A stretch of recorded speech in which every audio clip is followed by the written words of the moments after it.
sticking to workout is not always easy. It's your mind you have to train to stay on track. So today we have a fitness star who has come a long way in fitness industry with many achievements in this field. Ladies, please join me in welcoming Shwetambari Shetty. Shwetambari, a very warm welcome to you.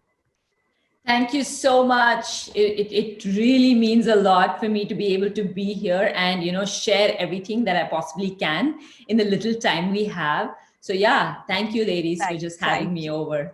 Thank you so much. Shwetambari, FICCI Floor Ludhiana would like to present a virtual Floatitude trophy to you.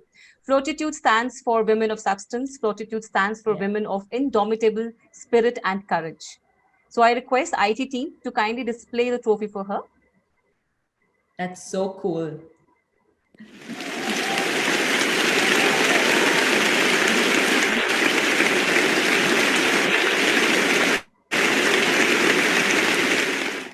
Thank That you. is Thank so you, cool. IT Thank you. team.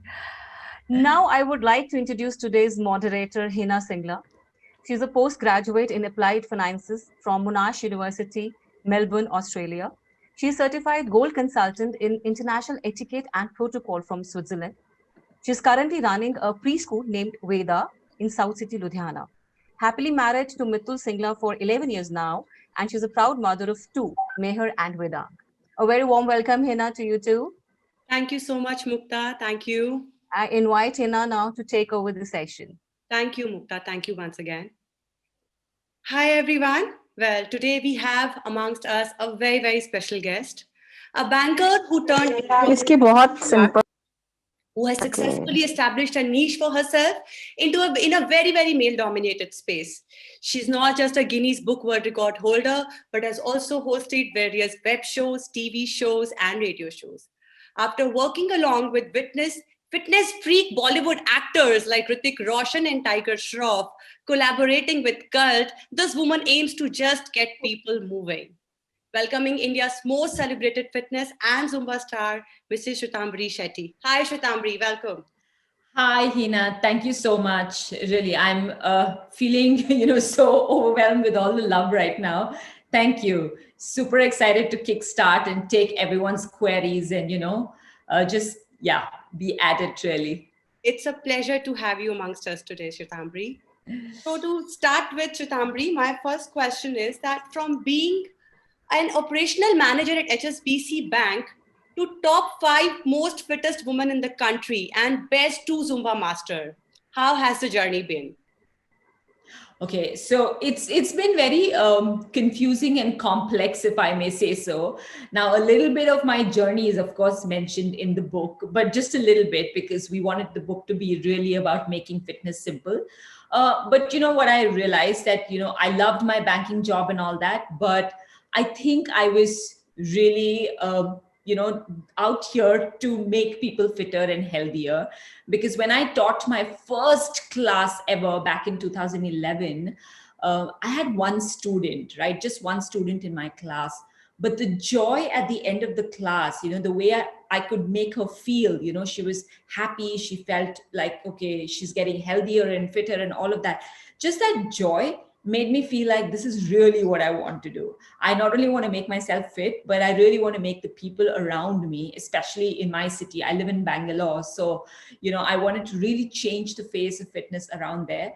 But I think, I just got fortunate that I met so many people along the way from 2011 to now that I could be an entrepreneur, create my own fitness center, then get acquired by Mukesh Bansal and Ankit Nagori's CureFit, and really spread this love across the country. And now, due to the pandemic, like we were mentioning earlier, we have an online presence which is very massive, the CureFit app, and we're also in US and Canada and all of that. So it's been a very tight journey, neck to neck, working the last 10 years, been at it, which is why I was telling you earlier also, I think I was so engrossed in doing this that I, put all my plans to have a baby and all that to much later in life. And now I'm like a mom to a 4-month-old baby. And yeah, and, to have this new body, which is post delivery, is very different for me. And I'm really trying to, get back to my pre-pregnancy body in like hopefully within a year or so. But that journey is teaching me so much more right now.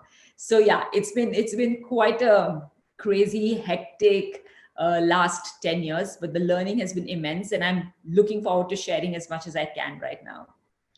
Well, whatever you have said, I'm sure all the moms here, the ones who are already moms or are planning family, we are super excited to Yeah. get some more tips on that. We'll come back to that. Please hold on to the thought. Sure. But before that, my next question to you is, you believe in making gym a very, very social activity. You believe in making it more of a fun and a joy activity, not an isolated workout.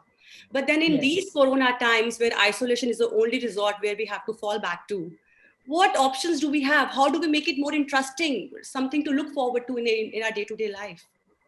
Yeah.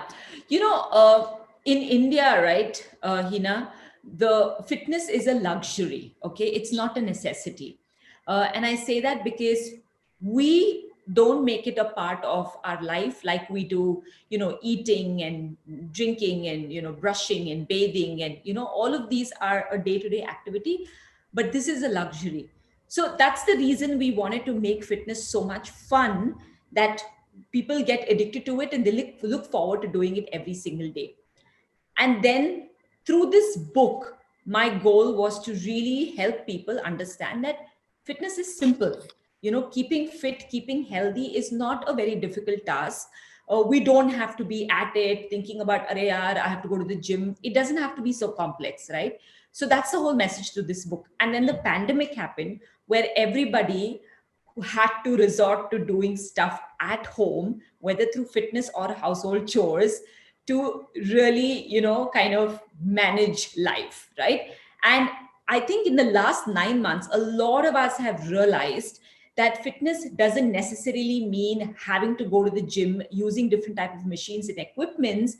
It can be simple things that you can do at home, right from walking a lot. By the way, walking is considered as the best fat burner there is. So which is why walking is recommended for everybody, all age groups, during pregnancy, post delivery, all of that, right? So you can do a lot of walking around your house, you can do a lot of dancing around your house, you can do a lot of simple easy exercises within your own space in your house without the dependency of equipment, and make it super fun. And it's short, like 15, 20, 30 minutes bursts of exercises every day, being more active through the day, walking for 10 minutes every 2 hours, basic stuff like that, which you can do along with your partner at home, your kids, anyone who's around the house, right? That's what the pandemic has taught us. And that's what I want to bring out through this book, to make it super simple and make it addictive and make it like a daily routine along with everything else that you do. If you can see this right here, I have created a lot of boxes of workouts that you can do at home without any dependency on absolutely any equipment. And also there are movements, how to do them, the form and technique and all of that mentioned, right? So that's how simple it is to really start putting on, a regime or a routine. It's just that the order of how much cardio, how much strength, which we can talk about if necessary. But otherwise, this is a book that can make your workout super simple at home, no stress about I need to go to the gym sort of a thing, right? So walking every 10 minutes after every 2 hours, I think that strikes a chord, and that really rings a bell that it sounds easy and it can come very organically to all of us. Okay, Exactly. Pitambre, my next question to you is, I saw your Insta handle. So you have been working out while you were 3 months pregnant and then 9 months pregnant. Now that's quite a thing. So what do you suggest for the ladies here who are planning family or are already on family way? Like, how should they do it? Like, if they are suggested for a bed rest, should they go for it? How should they start it? How should they go for it during the 9 months of pregnancy? What all moves can they practice? So, Hina, okay, very, very simply put, first of all, if you are planning and if you, obviously having babies and etc., and if you haven't been active or doing any workouts, I would say start now. It's never too late. Okay, start being active. Active, like I would say, just start walking. That's the most basic thing that the body is supposed to be doing, right? Walking. So start with that, and everything else will follow through. But apart from that, during your pregnancy, if you've never worked out before, you can still do some activity. Okay, you can do basic amount of walking, supervised yoga, and things like that. I have been active, for many years of my life. So for me to continue all my activity with reduced intensity throughout my pregnancy was very simple. Like, I honestly, fortunately, despite my late pregnancy, I did not have to deal with gestational diabetes or back pain or, blood pressure issues. Absolutely nothing. And that's all thanks to the fact that I have been fit for a long time, right? And my post delivery recovery also fairly has been, good and rather quick. And that's again owing to the fact that I was active throughout. So simple stuff that I would tell you to do is walk more often, squat more often. I know in India, sometimes a lot of our families don't allow us to do a lot of things at home, but squatting, bending, climbing stairs, walking, these are things that you should be doing before pregnancy, during pregnancy, and post. Right? It's really simple stuff, and you don't need to, like, really get a go ahead from anyone to do this. Of course, your gynae go ahead is always important for everything you do, but bending, squatting, and climbing stairs is going to really lubricate your, your joints. It's going to keep your muscle very, very supple. That's what you need in the lower body for, a pleasant delivery, and not only pleasant delivery, but also to be able to come back much stronger, much faster after your delivery, right? And of course, keep weight gain at bay as much as possible, because we normally say putting on 15, 16 kilos is okay, sometimes even more. But you won't believe this. In Japan, like, pregnant women are not supposed to be putting on more than 7 to 8 kilos. Like, anything more than 8 kilos, they're like, why would you do that to yourself, sort of a thing. So, keeping weight gain at bay and just focusing on development of your baby is more than enough. So these things are very new to us, but this is what we need to, this is also what I have mentioned in the book. So for women who are planning, can get to the section of, prenatal, postnatal in the book and get some tips as well. Well, you spoke about walking, squatting, taking stairs. I think that's like you actually busted a myth for all of us, because that is actually we don't want to do all this while we are pregnant. And weight gain, I myself put on 23 kgs when I was pregnant with my second one. 7 to 8 kgs is something we actually gain in initial 3 months. Thank you, Judambri. That was actually an information. Yeah, you bet. So, okay. So as we spoke about pregnancy, then why not to speak about postpartum? I think we all deal with a kind of repression where we all want our pre-pregnancy body immediately back. But then you elders say, wait, don't stress yourself too initial, focus on the baby. And in your book also, you talk a lot about fitness and strength rather than weight loss and inch loss. Please tell us, what is the right time to actually start working out after we deliver, and what is the right way to go about it? So it really depends on what delivery we've had, right? Whether it's a cesarean or a normal, and etc.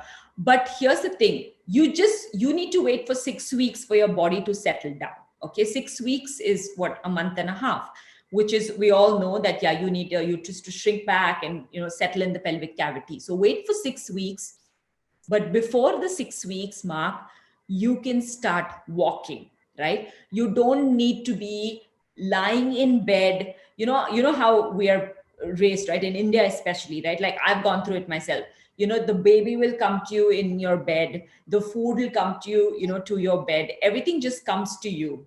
You don't need to move anywhere unless you need to go to the washroom. It doesn't have to be that way, right? You can start moving from day 3 or day 4. And when I say moving, I'm talking about a little bit of walking through the day, right? After feeding, particularly after you feed your baby, most typically what happens, you just lay back in your bed or couch or wherever.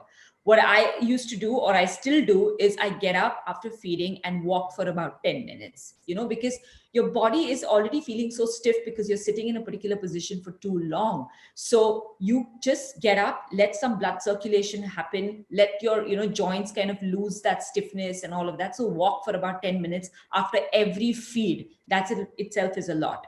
After every meal, sit for 15 minutes, walk for 10 minutes. These are really, really simple things that you can incorporate, and nobody can say that, oh my God, I can't do this or I don't have time for this, right? Because all I'm asking you is 5-10 minutes every few hours, right? So you can start as early as day 3 or day 4, Hina, but it really depends on, how you feel. Like, you understand your body. If you don't feel great, there is no rush. Wait for 4 weeks, 6 weeks. But ultimately, after 6 to 8 weeks, you can start doing exercises, right? Until then, walking is good. Like, I started doing 4 to 5,000 steps right from the second week. Okay. And then I slowly took it up 8,000 steps, 10,000 steps. Now I'm doing about 10 to 12,000 steps a day. Now, if you want to do 10 to 12,000 steps a day, which is brilliant, okay, you can just ensure you walk every 1 hour, walk for 5 minutes, every 2 hours, walk for 10 minutes. And believe me, you will achieve those steps. When you want to get into the fat burn zone, you need to get at least about 15,000 steps a day. Or you can do a quick, brisk walking for about 30 to 45 minutes. You get into fat burn zone. Okay. So keep that in mind, about 15,000 steps. Like, I wear a smartwatch and I keep tracking my steps. I know my fat burn has happened. I'm 4 months postpartum and I've lost like about 6.5 kgs, and I've dropped my waist by about 6 inches already. Okay. And I'm not compromising on my food. All right. I am eating so that I can lactate and feed my baby and all of that. But I'm eating very clean, very right. And I'm walking a lot. I do basic exercises. I don't overstrain myself like I used to do before pregnancy, but I'm walking a lot. I ensure 10 to 12,000 steps a day. So your go-to post-delivery has to be walking. Start from day 3, week 2, month 2, but get going. If you want to wait for a long period, like 8 months, 1 year, uske baad ho jayega, it will happen. I'm not saying it won't, but then you're just waiting for no reason at all, right? You can focus on your baby, but you're never going to be sleeping as much as your baby sleeps. It does not happen. Your baby sleeps for like 12 hours, 10 hours, 14 hours. You never really sleep that much. So use your time well, walk as often as you can. And, you will realize that the calorie burn, fat loss is just a byproduct of your movement. Wow. Again, so as you say, walking is a crux to everything, I believe. Yes. The human body even is designed. Yeah, sorry. And I was saying the human body is designed to move. Okay. And that's what, again, I talk in my book.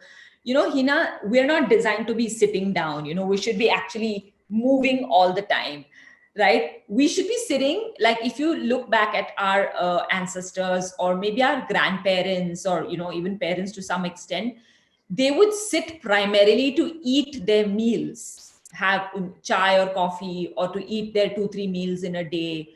But otherwise, most often they were moving. And I really look at my ancestors, and I've taken the learnings from there, and I have put in all of that into my book, right? So your body is not designed to sit on a chair. If it was designed to sit on a chair, right, it would have been designed differently. You would not have an ankle joint, a knee joint, a hip joint if it was designed to sit down. You didn't need so many joints and so many muscles. But the body is designed in a certain manner where movement is very, very essential, right? And movement can come in very simple form of walking. It doesn't have to be complex stuff of going to the gym, running on different machines and stuff like that. You actually make it sound very easy and fun. A simple thing like walking wonders to each of us, I guess. Okay, Shwetambari, again, your Insta handle, I saw you doing squat like in 70% of your post. You even said, when I'm 85-year-old, I'll still be squatting with a barbell. Who else is with me? Malasana, deep squat is something that I've seen you practicing so much during all your Insta posts. Please talk about the relevance. How can we inculcate it in our day-to-day life? So I'm just going to just tell me if you can see me clearly, okay? I'm just going to show, like, basically a deep squat is nothing but, like, at least for all of you who have kids at home, you would have noticed your baby after, crawling and that phase. One of the things that they do is this, correct? They play in this position, they sit down in this position all the time. Now, this is like their go-to position, okay? Second thing, So you're right at at an infant toddler stage itself, you're already sitting in this position. Okay. Second, if you have been exposed to a ground toilet in your life, you know how to sit on a ground toilet. This is how you sit on a ground toilet. It's not complex. And a ground toilet is also known as an Indian toilet, if I may say so. Uh, but this is how we sit on it, right? And if you notice, look at my back. My back is flat, like it's nice and straight, okay, not hunching. My toes are very light. If you can see, I'm lifting my toes here, right? All the weight is on my heel. And I can just sit like this on my mobile. I can have my chai like this. I can read my emails like this. I can do so much this way. Now, this is your fundamental movement that your body is capable of doing. If you are not able to deep squat, you have already removed the major capability of what your ankle joint, knee joint, and hip joint can do, right? The human body is designed to be able to sit in a deep squat, right? It's the best exercise you will be giving your ankle joint. And don't forget, your ankle joint holds your entire body weight. So you can imagine how a small joint here is actually taking the load of the entire human body. So any small injury there can, any injury anywhere can cost you a lot. So one of the way to increase ankle, mobility, stability, your knee stability, and your hip joint strength is by doing deep squat. Okay, your back problems. Research has proven that wherever they use the ground toilet, and any countries, in all these Asian countries, wherever they use ground toilet or this sitting is a practice, those countries have the least amount of spine issues or back problems, right? Like if you see in Japan again, I go back to because it's one of my favorite countries, and again from culture perspective, there is a lot of similarity. Everybody sits like this. If you look at our own Indian, rural spaces, villages, everyone sits like this, right? A lot of the household chores, right from washing utensils to mopping the house, a lot of the stuff is done in deep squat. This is a natural position that your body should be able to do. So I would urge everyone who's on this call with us right now, you can get up, and if you're in comfortable clothing, try the deep squat. B, if you are unable to do it, practice it at home. Over a period of time, you will learn how to do it. Every day, if you can accumulate 10 minutes of deep squat, I'm telling you, you will have no knee pain, no ankle pain, no back pain. Okay, if you can practice this on a regular basis. Now, if you cannot go into a direct deep squat, one of the way to do it is keep like a mat or something below the heel. Okay, so that will give you like a starter, like a jump start to how to do a deep squat. The other way is, of course, you can do it against a wall. You can just keep your feet slightly away from the wall and keep going down and practice it on a daily basis till you get comfortable. Or you can hold on to a table, or a chair, sturdy one, and you can slowly start going down. The idea is it's called as to grass, to get this range of motion, to push your knee out with your elbow joint, okay, to keep your spine straight, chest open. This is the position that we want you to be in. Very simple. You don't have to make fitness complex. Practice this every day, and you will see how, a simple question to all of you, right? When you open your fridge, how do you typically pull out stuff from the bottommost shelf of your fridge? I know how most of us do. We open the fridge and we go like that. Yeah. Okay. Now, this abrupt movement can sometimes hurt your back. And even the slightest pain in your body is not something that you want to ignore. You know how my mom, I've seen how she does it. And a lot of these movements I learned from her. She opens the fridge, and when she has to take something from the bottommost rack, she squats, she removes her stuff, and then she engages the core, and then she gets up. Now, she's not someone who's exercised or not into fitness, okay? She just uses her body in a functional manner that it is supposed to be used. Now, if you start using your body in the most functional way that is supposed to be used, like I said, walk, deep squat, 10 minutes every day, believe me, you don't need any fancy exercises or gym, right? So yeah, 10 minutes every day, accumulate. So when is the right time to squat? Like after meal, can someone squat, or what hour So of the day? after meal is hard because your stomach's kind of full and your core gets heavily, yeah, your core is heavily engaged, okay? Your abdomen is heavily engaged. So don't do it after a meal. Do it in the morning when you, and another thing I want to say, don't mean to gross anybody out, right? But if you feel like you're constipated, okay, this is one of the best movements that can create a bowel.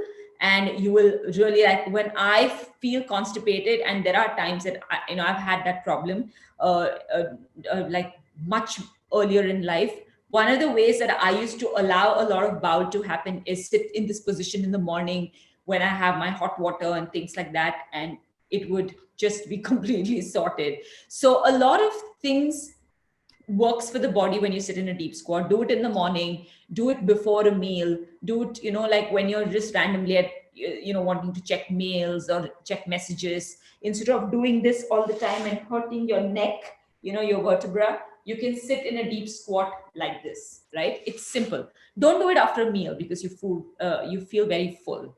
Yeah. All right. Okay.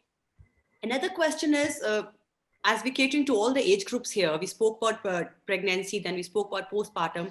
Now the ladies who are dealing with menopause, you also talk about changing your workout as per your age.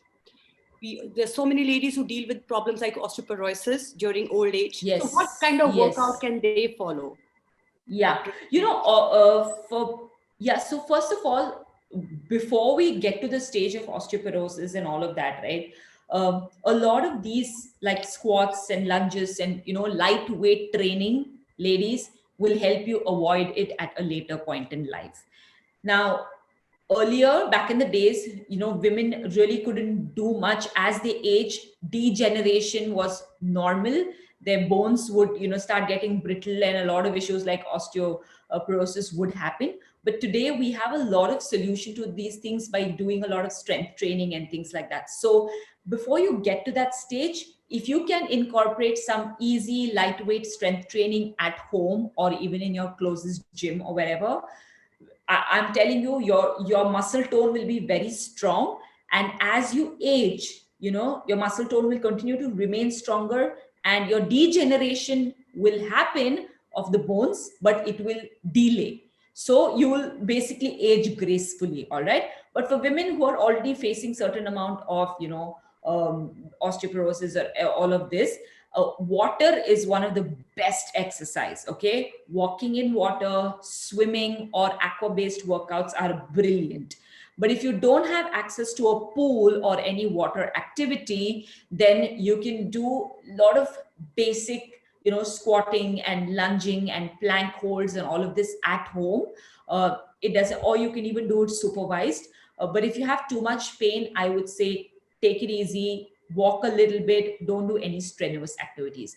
But one of the best thing to heal or to like keep your injury just where it is and avoid it from getting worse is use water. Aqua workouts, or just like I said, walking in the pool can be of tremendous help for women who are dealing with any kind of bone related issues or pain or injury.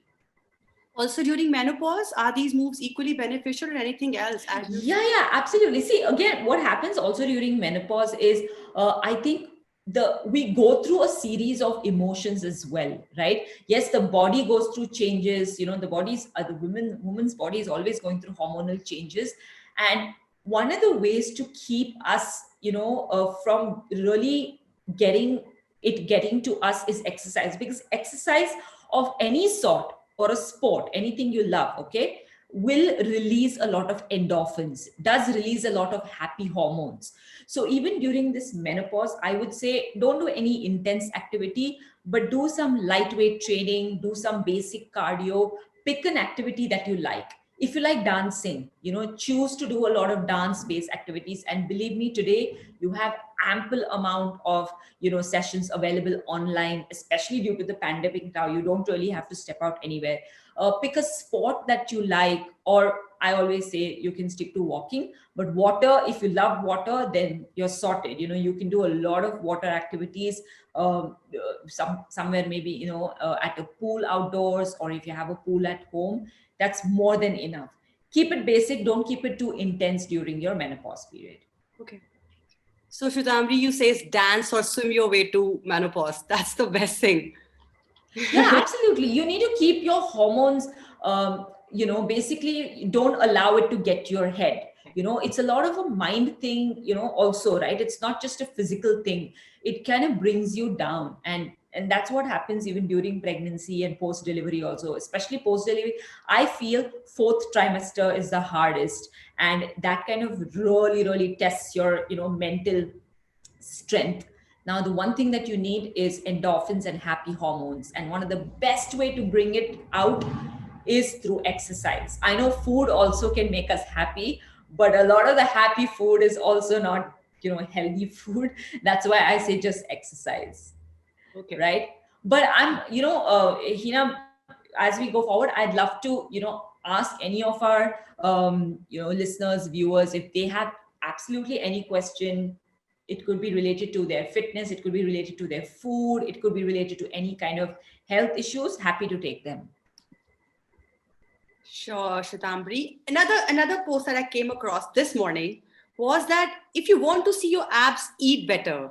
If you want your abs to work better, move better. Now for Move abs, better. we all say no gluten, no milk, no this, no that. But you say eat better. Yeah. What all to eat to have abs and that flat tummy, which was like a challenge for all of us.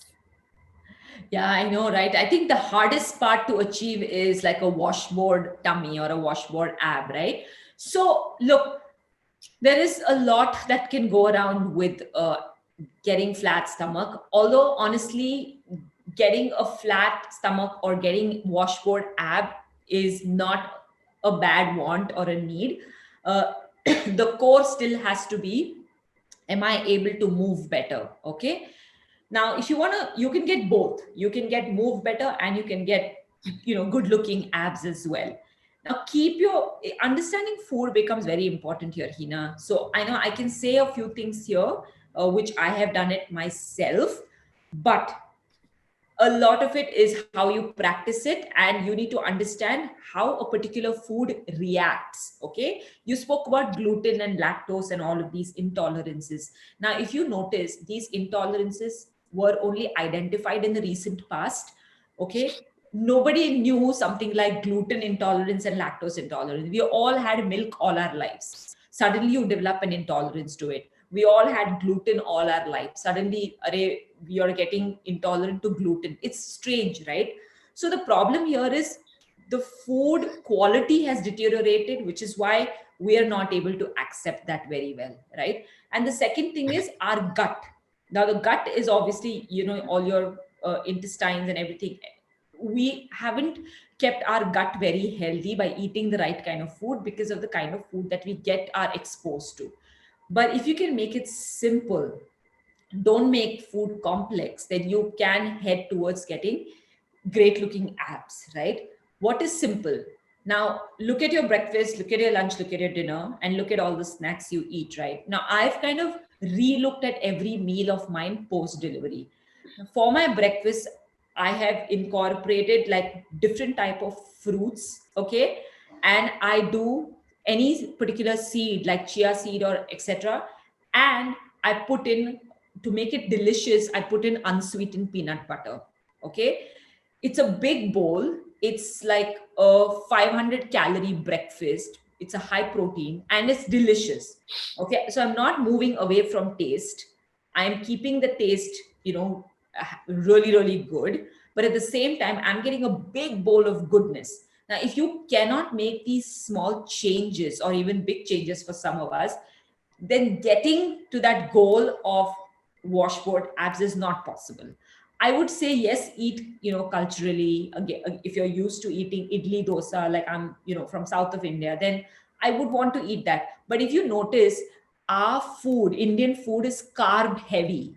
Okay. So whatever said and done, you can eat, culturally, but you need to understand that that means a lot of carbs is going into your system, and they may not necessarily be good carbs and good fat. So changes to banta hi hai. Now for lunch, okay, I have the option of eating a lot of, like brown rice and dal and so on and so on, sabzi, which is great. Okay. I'm not saying it's not acceptable. It is acceptable. But then I'm saying, if I want to achieve inch loss, can I still eat only that? Or do I need to make certain changes? I do need to make certain changes. So what did I do? I make a big bowl of, like, I have raw spinach. I add like boiled carrots and boiled beetroot and all of that, or beans. I do a very simple lemon and olive oil dressing, right?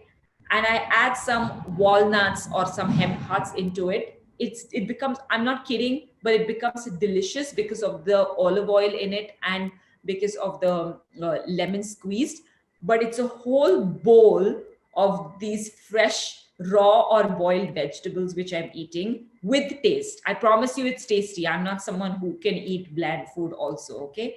So, but I've eaten like my greens. Okay. I've eaten certain amount of, a yellow color or a orange color or a red color vegetable all mixed in my food, right? And it's again a 400 calorie meal, but everything is clean in that. The carbs are clean, the fat is clean, and I've got enough protein in it, right? So, and my snack when I'm having my chai is not really any namkeen or anything. I take like 10 almonds or 3 walnuts, like maybe add a little bit of peanut butter into it or some other nut butter into it. So you really have to make very conscious choices, Hina, if you want to achieve a certain goal, like, flat abs and washboard abs. But otherwise, it's just like, being fit and being healthy. Then you can choose, your basic dal and rice and sabzi and all that works in good portion. But otherwise, like my dinner will probably be like a big bowl of soup with some, sauteed vegetables and etc. But the thing is, I enjoy eating these meals. So you need to start enjoying it before incorporating it. Because if your mind is like not going to be happy, then your body is not going to be happy. So now I make it a conscious decision to enjoy every meal of mine, keep my phone away, understand what is in my bowl and how it's helping my body and stuff like that. So food is not complex. And believe me, now because I'm adding a lot of raw and boiled stuff, my cooking time has reduced tremendously. I do have help for cooking, but just to think of what to cook and etc. has completely gone off. It's very simple. It takes me 10 to 15 minutes to put my meal together, any meal, breakfast, lunch, or dinner. One more thing to remember is, don't eat because you are tuned to eat so many meals. Only eat when your body gets hungry, and it doesn't matter what time it is. So like intermittent fasting is that only, right? You finish, before kind of sunset, you finish your dinner, then you wake up and you eat like after maybe 10, 12, sometimes even 14 hours. But then you eat when your body really craves for that food and is hungry. So that's something I've made. I'm not intermittent fasting, but I've made that change where I only eat when I get hungry, right? And I only pick for the right snack and not, unnecessary stuff. So these small changes are going to help you tremendously in achieving absolutely any goal you want.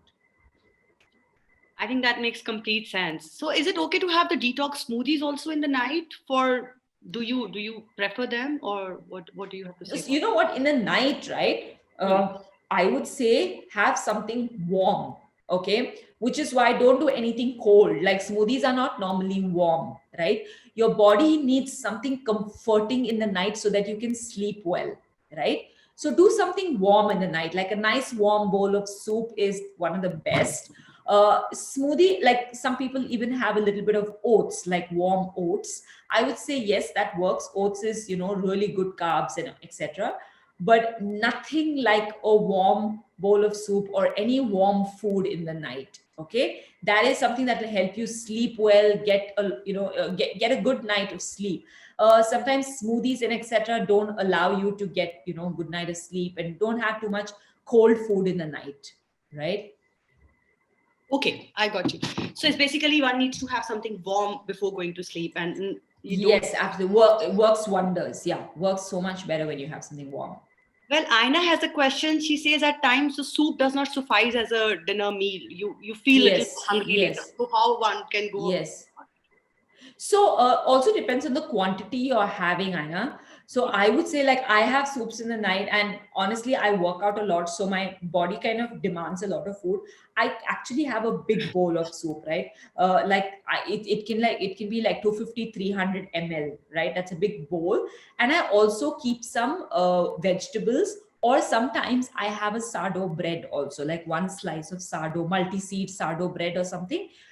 You'll feel amazing. Now, if you're a non-vegetarian, I would say have two boiled eggs or just egg white or something on the side. It is just protein, right? And it's going to make you feel full, and at the same time not too full and not, unnecessary carbs and stuff. So yeah, do a piece of multigrain sourdough, or do a couple of eggs, or do some favorite vegetables, like you can keep like a mushroom, pumpkin and coconut soup. Now, that soup is actually very filling and quite thick, and a great addition for your dinner. Okay, something to do with mushroom, pea soup, broccoli soup, pumpkin and coconut soup. These are thicker soups compared to your tomato soup and all of that, and leaves you full. And it's all, like I said, good carbs, good fat. So just what your body needs. Super, yeah. Not just fitness. You've shared some recipes also here, which is like amazing. They actually sound very filling and Easy. delicious too.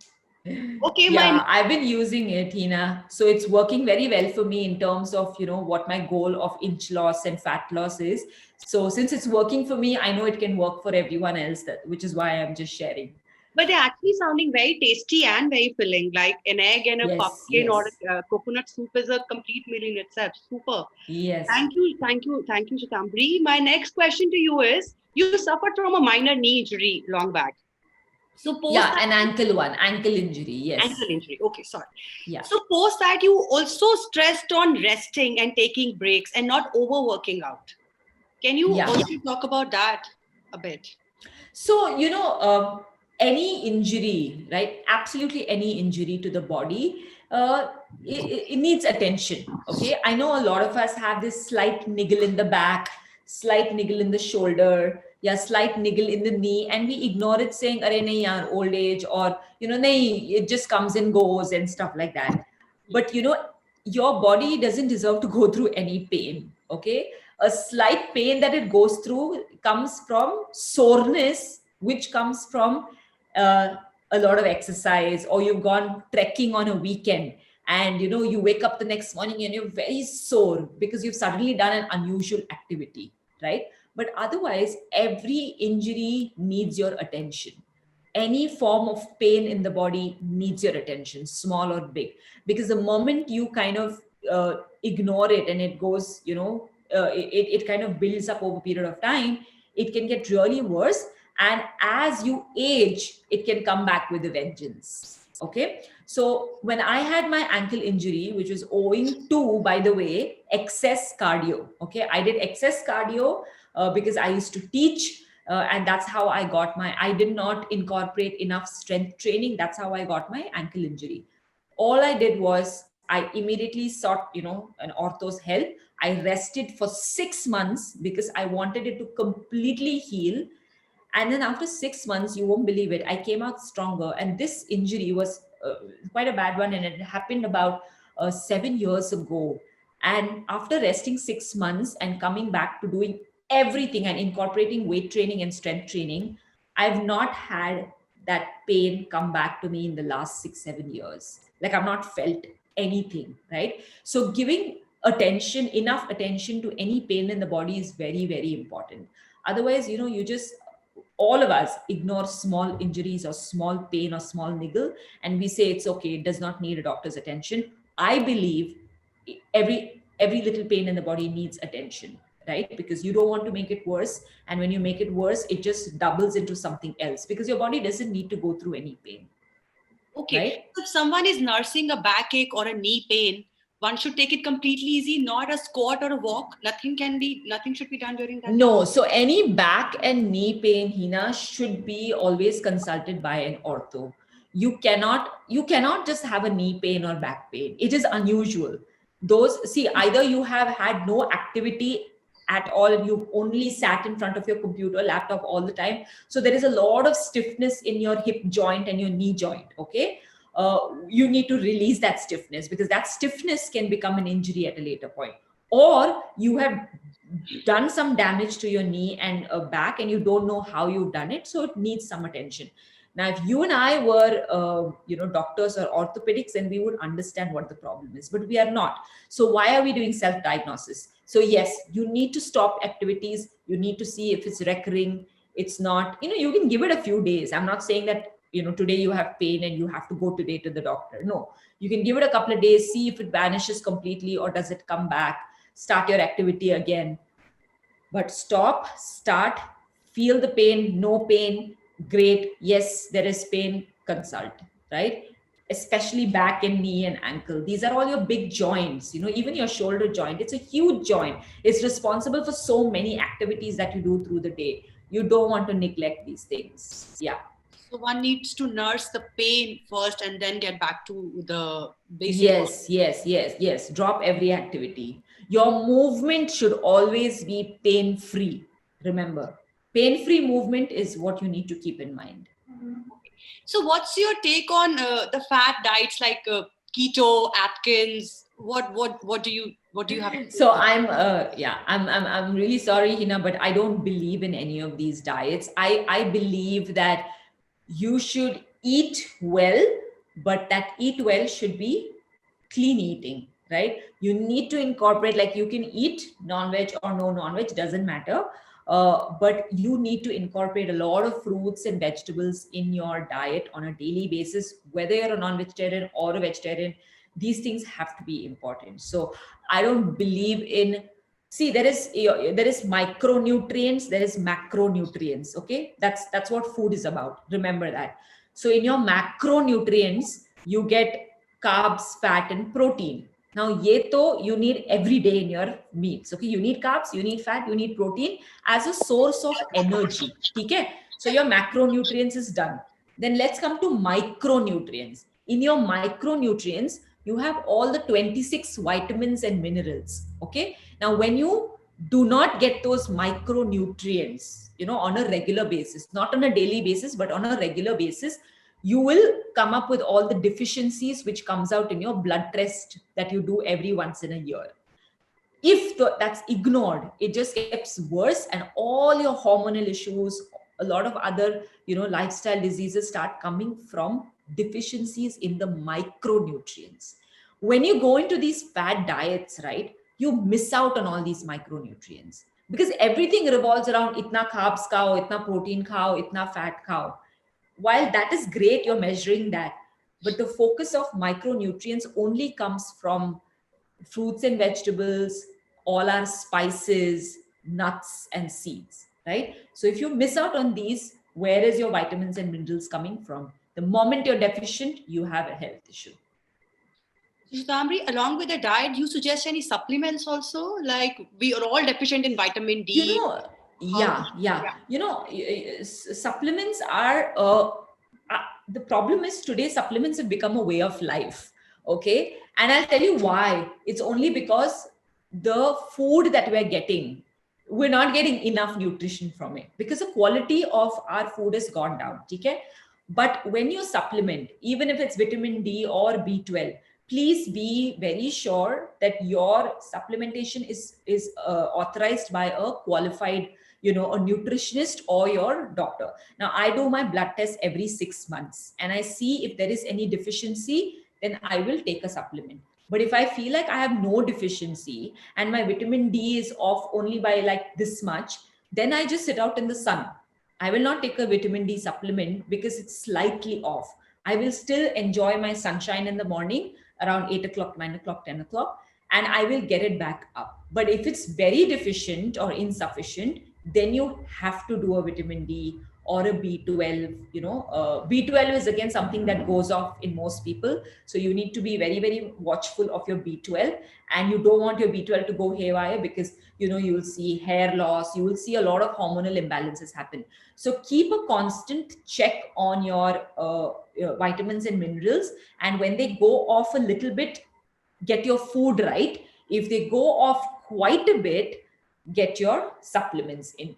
Okay, it's as simple as that. Like I'll tell you about thyroid. Now my thyroid just before pregnancy went a little haywire. Okay, now one of the things that I started first was food supplement, which is Brazil nut. Okay, the first thing I started was Brazil nut. Brazil nut is one of the food that is very, very important to heal thyroid. Okay, if you don't have access to one, then of course you can choose to go in for medication and things like that. But Brazil nut helped me get my thyroid back to normal, because it was off only by a small range, and now it's normalized, of course. But if it's off in a big range, then yes, you will need to get your medicine. So keep a track of your values first and then supplement accordingly. I so wish I could have met you before. I had a pregnancy-induced thyroid myself, and I was immediately put on a pill. Brazilian nut is something I wasn't aware of at all. Correct. No, most people don't know about these things, Hina, and that's what I'm saying, right? It's a matter of just educating yourself by just talking to the right people, the right nutritionists and stuff like that. And I think I've mentioned that in my book also. Like I have a section for, thyroid and PCOD, like, small section. See, all of these, ultimately, I'm not a doctor, right? Ultimately, a doctor will give you the best, information on all this. But a lot of the things that I mentioned in the book are also experiences which are personal to me. I know what, or it's a client that has gone through it and stuff like that. So I believe that food has the power to heal a lot. But if your values are out of control, then yes, you will need to resort to a supplement, and it's absolutely fine. Thank you, Shwetambre. It was a total pleasure for me to have this conversation with you. Now I will pass the mic to Mukta for the vote of thanks. Sure. Thank you. Thank you again. Thank you. Wow, what an inspirational session it was. I'm sure these tips would have lifted our spirits. So ladies, it's time to type. Today's the chance to get fitter and better than before. Shwetambre, please accept our sincere appreciation, and thank you so much for motivating us with your experiences and words. We would like to present to you a green certificate. The idea behind green certificate is that in Flow, we believe in creating permanent, lasting memories. Hence, we plant a tree in the name of our esteemed guest of honor. And this green certificate is a testimonial to it. So I request IT team to please display green certificate for Shwetambre. Wow, so cool. So beautiful. That's such a great initiative. Yeah, you ladies are amazing. Thank you, IT team. Thank you. We would also like to present a green certificate to Hina, moderator. IT team, please.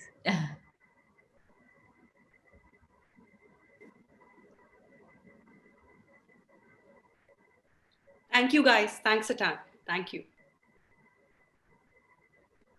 I'm thankful to Manat Kothari, chairperson, FICCI Flow Ludhiana, for curating such a wonderful session. Manat, a few words from you. Thank you, Shwetambre, for those lovely workout tips. I will change the way I age. I wouldn't let age change me. Thank you, Hina, for moderating the session so seamlessly. And many thanks to Mukta for day chairing the event for us. Over to you, Mukta. Thank you. My heartfelt thanks to our annual platinum sponsors, Aurika, Aria Resorts, Headmasters, IMC, and Mangalam Diamonds. Gold sponsors, KJ Forgings and Suit Studio. Silver sponsors, Nidhi Jain, makeup artist. PR partner, Penumbra. IT partner, Synergy. And last but not the least, thank you for all such wonderful audience. Stronger together, stay home, stay safe, and stay fit. Thank you so much. Thank you. Thank you, everybody. Yeah, thank you. Shwetambre is still here if anybody anybody wants to take up any question with her, it can be done right now. Anybody from the audience? I saw a lot of questions pouring in. Who wants to ask a few things? So Shwetambre, there are a few questions. I wanted to ask you Sure. something. Some easy way to, make your biceps little tone, like while you're watching while you're watching TV or something. Any dumbbells exercise that will help you do, Yeah. So there are very simple stuff, Mannat. Like, of course, you can, the curls. Can you see me? I think it's getting a little dark here, right? So your bicep curls are, of course, great. But, another movement that you can do if you have a dumbbell at home, right? Do, a press. Can you see what Okay. I'm doing? So Yeah. a straight press, okay, this straight press is brilliant. Apart from that, holding your dumbbell here, a front raise, okay, a front Mhm. raise and a lateral raise is brilliant for working those tricep muscle and your bicep muscle, okay? So front raise, lateral raise, press on top, Nice. okay? So you can do about like, say 10 reps, 15 reps of each, and you can keep taking like 10-second, 15-second break between each movement. Don't have to do it every day. Another thing that can work is also your plank holds, something that I wanted to talk about earlier but I missed. So if you can practice your normal plank, your high plank and your side plank every single day for 30 seconds to 45 seconds to max a minute, Mannat, I can't even tell you the benefits of this movement, right? Planks. It is one of the best thing that you will do for the entire body. So especially your core. Your core is entire thing. Minus your hands and legs, everything is your core, right? So to keep your core strong, okay? This has been told by a spine specialist, Dr. Stuart McGill, and he's someone that a lot of us fitness people follow. Plank and side plank is something you have to practice every day along with your deep squat, right? So plank not only gives you great arm tone, but it's also good for your back and your chest, and brilliant for your core.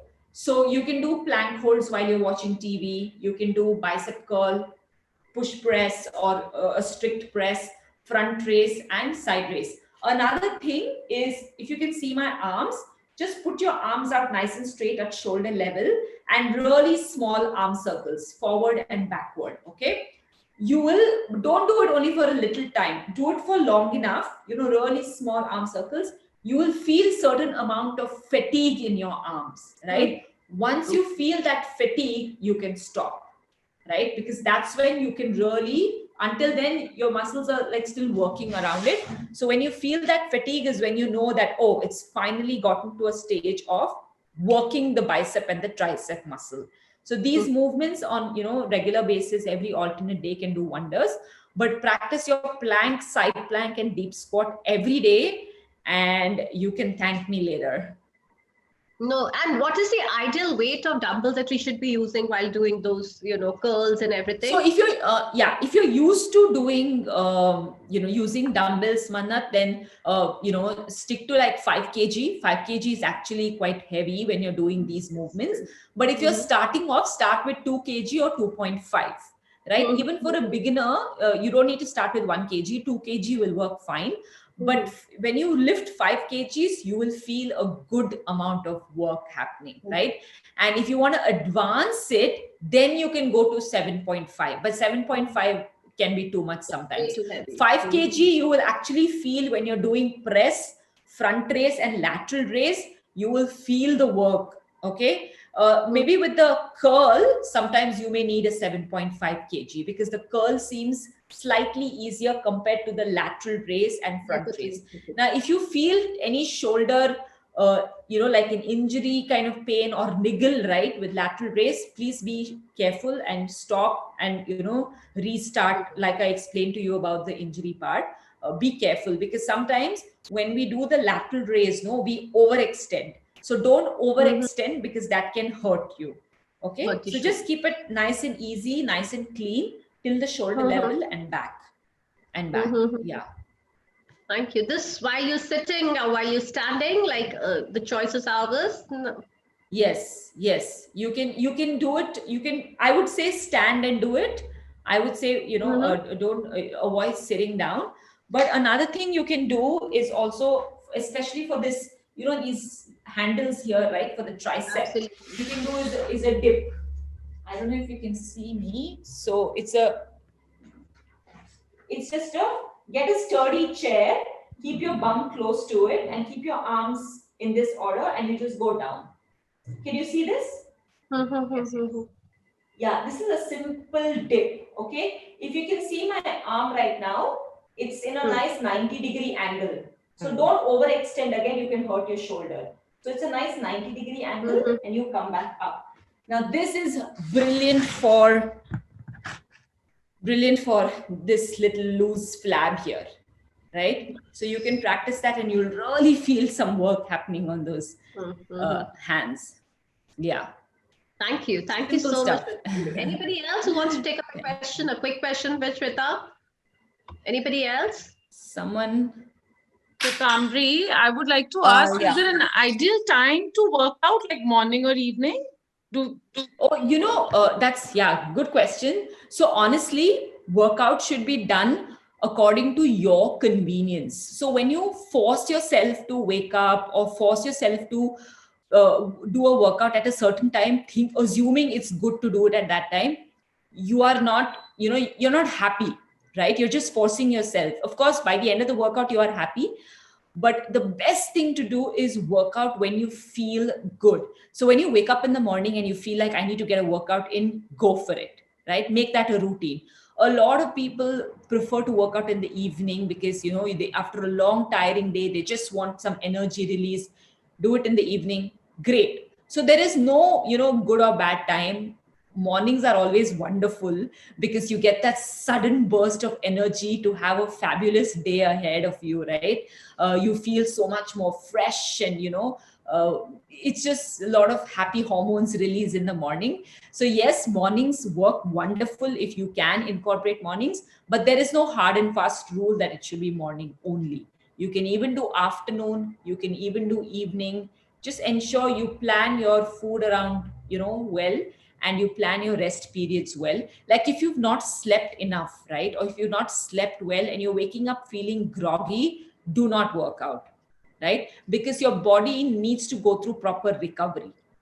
So don't work out. Or if you've had a night, a long night where you've been out, you're partying, you've had a house party, a Diwali party, a lot of friends and a lot of drinking and eating, don't have to push yourself to wake up and work out. It is honestly of no use, right? You need to work out when you feel a lot better in your mind and you feel very fresh. Otherwise, workout doesn't become, you're putting in time, but it doesn't become super efficient.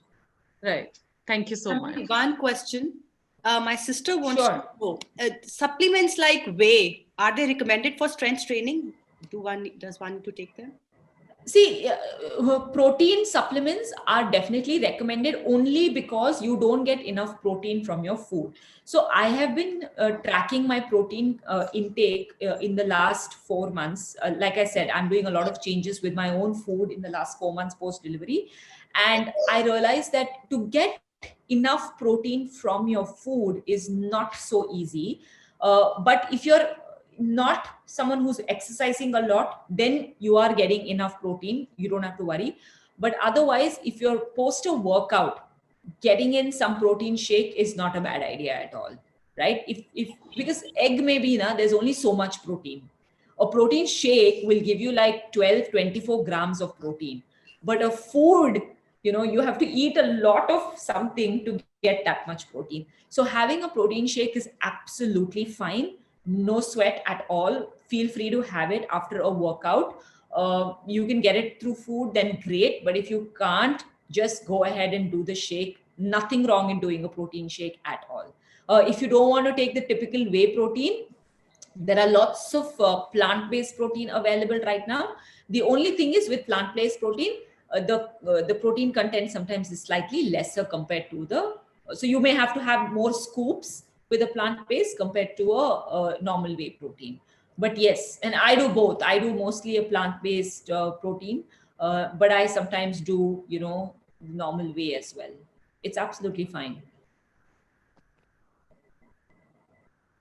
And how much protein is in an ideal protein for a human body? Is it like as per the age, as per the weight? How does that No, work? so you can look at as per your body weight, right? Ensure you get the same amount of grams as per your body weight. You can get a little more if you are, see, people on weight loss, right?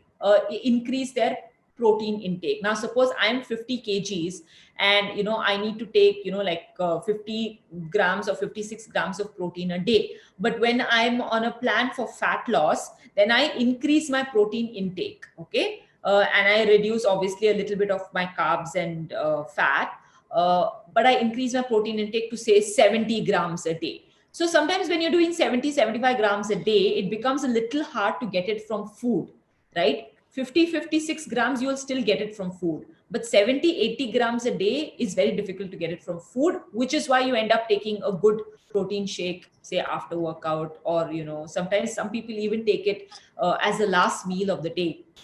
Before sleeping also they take to enable recovery and things like that. But that again, a lot of athletes do it. I don't think we need to resort to that. So take as much as you weigh, take as per your body weight, and a little more is absolutely okay. Okay, thank you. Thank you. Yeah. Sorry, did I hear someone ask me something? Yeah, I wanted to ask one question. Sure. I couldn't just- hear you. That you said we need to do deep squats. So how long we need to do that? So Pooja, when you're starting off, you can do it for about 30 seconds to about a minute, okay? But remember, if you're feeling like pain or you finding it difficult, then like I was showing you earlier, right? Do it with the help of keeping something under your heel, or use a wall. I can send you all some videos if you all want to, of Yeah. how to do it and stuff like that, and you all can circulate it amongst everybody. There'll be a huge help, Shwetamri. The right Yeah, way of Manak, planting I'll do it. also would be great if you would send us. Sure. I will send you some different, maybe like 10 different movements that you all can incorporate at home on a daily basis. Okay. And also of apart- planks. yes, Planks also, Pooja, I'll send please. you planks and Yeah, all the thank other you so movements. So you can do for max about 10 to 12 minutes in a day, Pooja.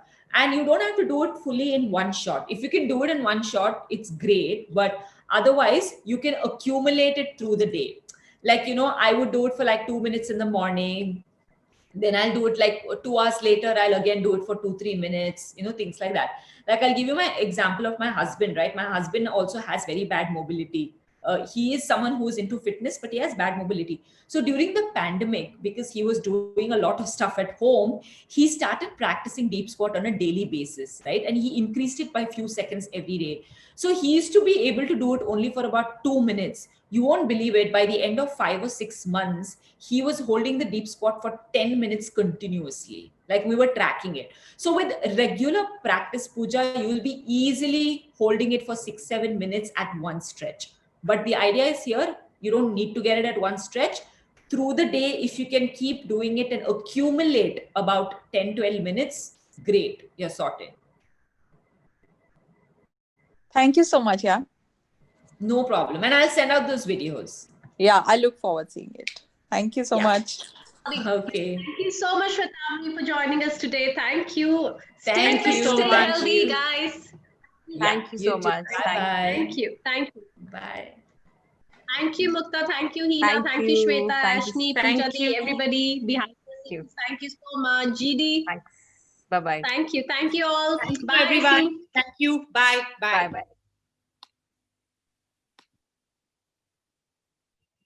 हाँ जी हाँ जी हाँ जी